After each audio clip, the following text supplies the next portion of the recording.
riddle me this. As I was wandering down the street in South London this morning towards a mob of blue-haired wokatrons, tears rolling down their mask-covered faces at the sheer injustice of anyone objecting to a dude in a dress twerking in a child's face, I was struck by yet another peculiar inconsistency of their already unfathomable ideology. Why, I wondered to myself, are they so desperate to make sure that toddlers have access to half-naked men's arses in noisy pubs, but they get all sensitive and supposedly hurty words in classic Roald Dahl books? Why will they delight in the stocking of school libraries with books about how to get jiggy with your fellow five-year-olds, but suddenly transform into Mary Whitehouse on steroids when it comes to references about women, sometimes having jobs, quote, typing letters for a businessman in Roald Dahl's The Witches? I'm not sure if there is a hard and fast answer to this conundrum, but it all has a slight end-of-daisy feel to it, doesn't it? A crack in the door of what is to come, perhaps. Or is it, as I suspect it is, that the nasty little woke virus is mutating again, this time away from the trans community, having rinsed that one dry, and on to drag artists? I went to a drag show in Blackpool once as part of a birthday weekend, and it was really fabulous.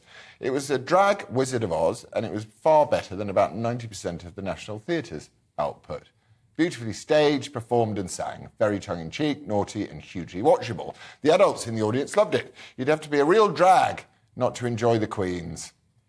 But some of the footage I've seen from these new children's drag events are a million seedier miles further down the yellow brick road than that evening in Blackpool, and it makes my skin crawl. This relatively new phenomenon of parading half-naked around children whilst parents consume noble quantities of giggle juice is in danger of doing damage to the whole drag art form in the eyes of Joe Public, who has grown up belly-laughing to panto dames rather than grimacing at dames in pants.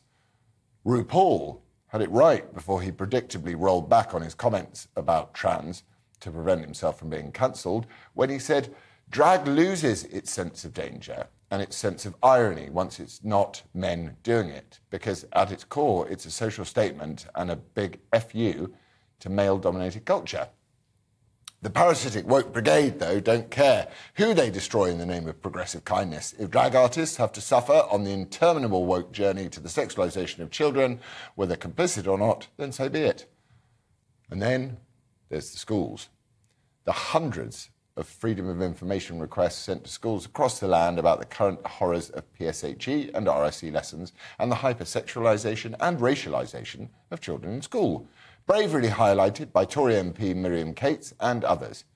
Gender ideology, skin colour privilege, diversity, equity and inclusion, and all the other symptoms of woke infection are ever present, as this peculiar desire for the school and the state to have precedent when dealing with introducing kids to the birds and the bees at inappropriate ages ahead of parental choice and guidance.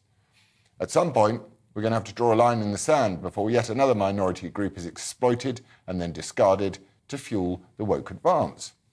Perhaps it's time to make drag great again by returning it to the quirky adult-only art form of yesteryear and away from the seedier aspects of this modern child-focused iteration. Perhaps also we can make childhood innocent again by getting rid of RSE entirely in schools so that kids can go back to being kids rather than indoctrinated sex pests in the making.